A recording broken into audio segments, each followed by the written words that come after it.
வணக்கம்ப்பா. எப்போவுமே சமைச்சாச்சுன்னா 6 மணி நேரத்தில் அந்த சாப்பாடை சாப்பிட்றணும்.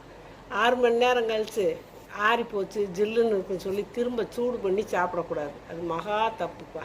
அப்படி சூடுபடுத்தி சாப்பிடக்கூடாது. இதை விட்டு போட்டு இப்போ கடைகளெல்லாம் ரெடிமேடு சப்பாத்தி, ரெடிமேட் இடியாப்பம், இந்த ப்ரெட்டு எல்லாமே தான் எப்போயோ செஞ்சுருப்பாங்க. செஞ்சு ஏதோ ஒரு தேதியை போட்டு இந்த தேதிக்குள்ளே நம்ம யூஸ் பண்ணலாம்னு சொல்லி அதை போய் வாங்கிட்டு வந்து சூடுபடுத்தி இப்படி செஞ்சு சாப்பிட்றாங்கப்பா. பெரிய பெரிய உடம்ப நம்மளுக்காக கெடுத்துக்கிறது தான். அப்படியெல்லாம் செய்யவே கூடாது. அதுக்கு பதிலாக நீங்கள் கடையில் அந்த சப்பாத்தி பூரி என்னைக்கோ செஞ்சதை வாங்கி நம்ம சாப்பிட்றதுக்கு தேங்காயை சாப்பிடுங்க, பழங்களை சாப்பிடுங்க, வீட்டில் ஒரு கஞ்சி வச்சு கூட குடிங்க. அது போதும். அது உடம்புக்கு ரொம்ப நல்லது. இப்படி வெளியெல்லாம் வாங்கி இப்படி என்னைக்கோ தயாரித்ததை அவன் என்னென்னத்தவோ கெடாமல் இருக்கிறதுக்கு என்னென்னதான் போட்டு செய்வேன். அதெல்லாம் நம்மளுக்கு உடம்புக்கு கெடுதல் தான். அப்படி பொருள்களை வாங்கி சாப்பிடாதீங்க.